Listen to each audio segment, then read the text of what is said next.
First, let's try to define a regular expression, or regex as it is usually abbreviated.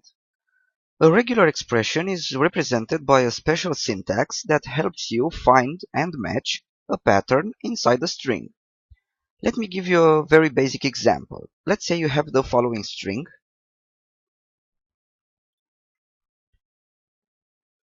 Okay. Now what if you want to find the programming language in this string that starts with a capital P and has 4 letters? Or the ones starting with the substring Java, regardless of J being uppercase or lowercase?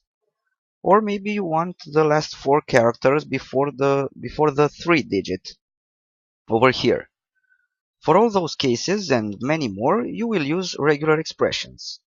In this lecture and the next one, we will talk about 4 functions that Python provides for dealing with regular expressions and text pattern matching.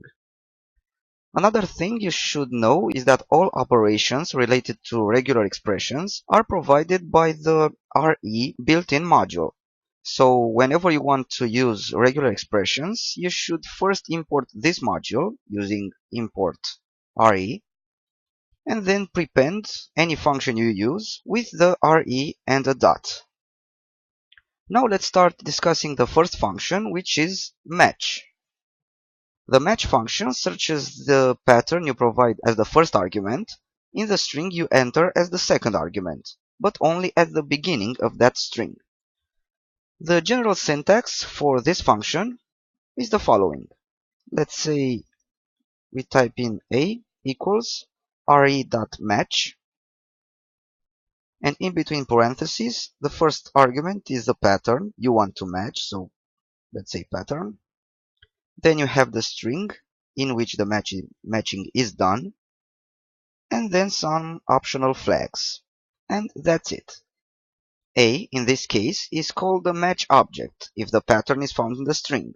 Otherwise, A will be none if the pattern cannot be matched inside the string. Now let's return to our string mystr and use the match function to see if the characters y, o, and u are indeed at the beginning of the string. So we imported the RE module. Now let's do A equals re.match. First you type in the pattern, in our case y, o, and u, and then the variable in which the string is stored, so mystr. Okay, let's check A. So you see that A is a match object, because Python has found the string given as a pattern, you, at the beginning of the mystr string. Now, if you would try to match a random string to the beginning of mystr, you should get back none.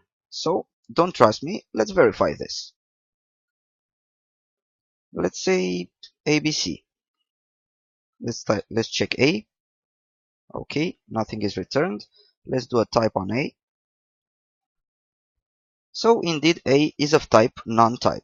Okay, now let's redefine A as it was before, so it would return a match object again. Okay. You can have the entire match returned by using the group method on the match object. So let's see this. Let's do an a.group, open and close parentheses, and we get u. As I said, Python returns the match it found in the string according to the pattern we provided. In this case, the pattern was the string itself, y, o, and u. Now let me give you an example that uses an optional flag. Let's redefine A and add a flag that tells Python to ignore the case of the matched letters. So let's do an y, o, and u with the lowercase y on string mystr and re dot capital I. Let's see A. Okay, we have a match object. Let's do an a dot group and we see u returned. Okay, this time we provided the string u in all lowercase, although in mystr we have u written with a capital Y. Let's see. Okay. The match function still returned a valid object because we specified the re.I optional flag for ignore case as the third argument of the function. There are other flags as well. I just wanted to give you an example for now because I find this particular flag very useful. Now, for example, let's say we don't have the string YOU at the beginning of the string. Let's see my str again. So let's say we don't have YO and U at the beginning of the string. Instead, we have it somewhere in the middle. So let's change my str. Let's copy and paste this. Okay, let's go over here. Let's delete this and let's say we have U here. Okay. Now let's do the same match as we did before. So we are trying to match YOU at the beginning of string mystr, ignoring the case. Let's see A. Okay, this time nothing is returned. Let's do a type on A. Okay, this time the match function returns none because the pattern we are searching for is not located at the beginning of the string. It is located in the middle of our string. Now, to search for a pattern throughout the entire string, we will use the search function. This function is used more frequently than the match function, and we will use it in one of our applications in the second part of the course. Actually, we are going to use about 99% of the concepts in this course within those 5 applications. Okay, we will also start using regular expressions, specific syntax, rather than searching for an explicit substring inside a larger string. The syntax for the search function is similar to the syntax for the match function. Let's see it. Let's use the same name for the match object. So A equals re.search. First you have the pattern as the first argument. Then you have the string in which you are doing the search. And finally the optional flags. So you can see that the syntax is very similar with the match syntax. Okay, let's define another string now. We will use an ARP entry from the ARP table of a switch. I have it saved right here. Let's do a copy and paste to save some time. Okay, let's see the string. Okay, now like the match function, search will return a match object if the pattern is found in the string, and none if nothing is found. It's time to see the search function in action. Let me write this first and then we will study the syntax. Okay, let's assign this to A. Okay, now, what language is this, you may ask? Well, this is the syntax of a regular expression. Let's take this one bit at a time. First, you can see that the arguments of the search function are first, the pattern to be matched, and second, the variable which holds the string in which to search for a pattern match. No optional flags this time. Another thing here is the lowercase r, right here, before the pattern. This means that the pattern should be treated like a raw string. A raw string is useful to avoid conflicts between the way Python recognizes an escape sequence and the way the RE module does it. We will talk about escape sequences soon. Now let's dissect the syntax for the pattern. First, notice the parentheses surrounding some of the symbols. Any pair of parentheses matches the regular expression in between them and, as defined by Python's official documentation, indicates the start and the end of a group. So we have a group here, another group here, a third group here, and this is the last group in our pattern.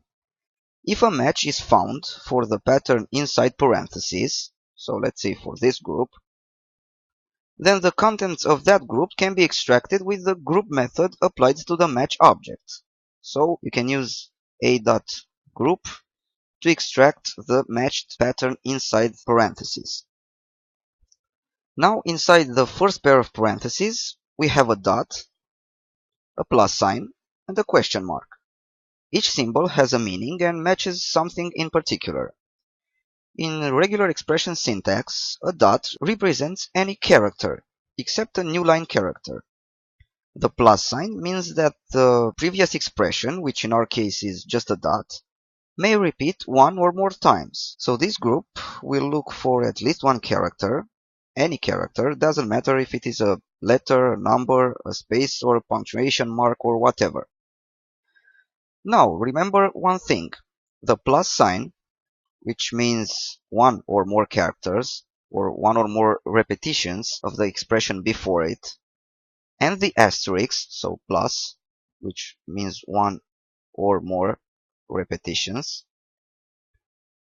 and the asterisk, which means zero or more repetitions of the expression before it, are both greedy, meaning they try to match as much text as possible.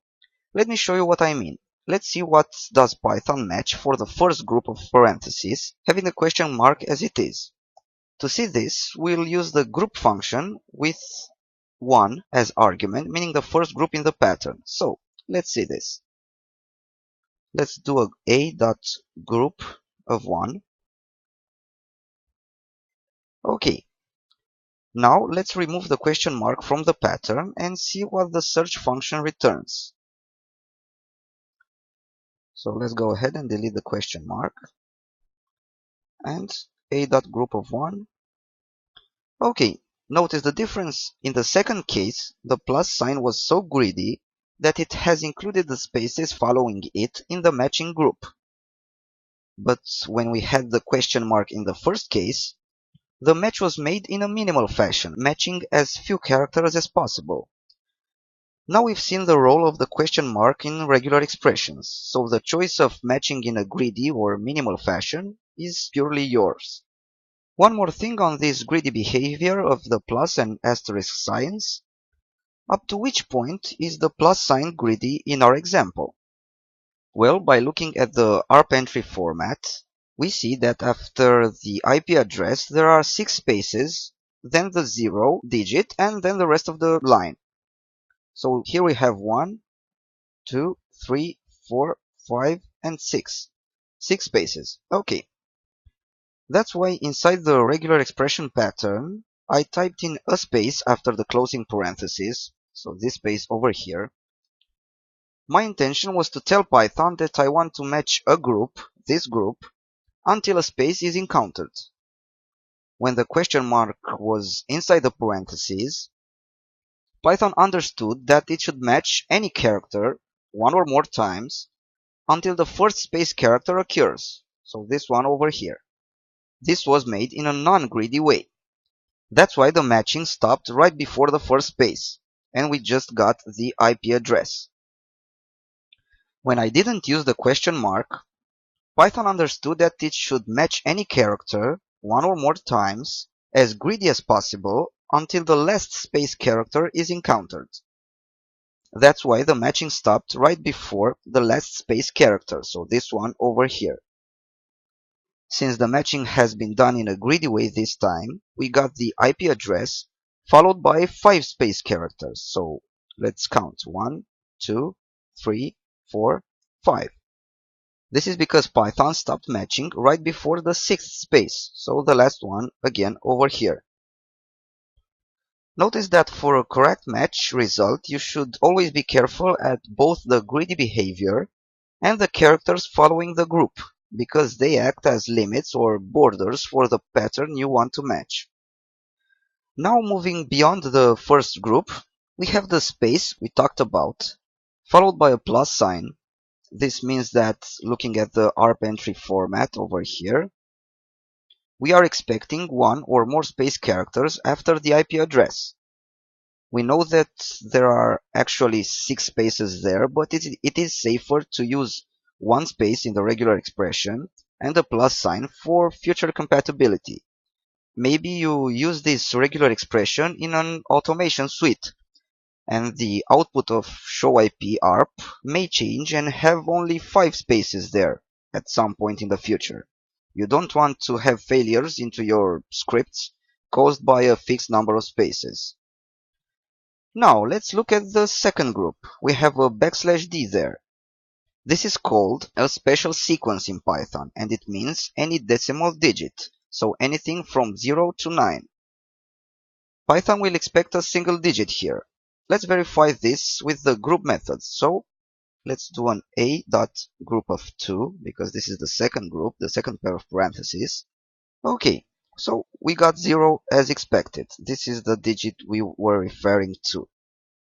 Next, we have another sequence of space characters. Let's see it over here.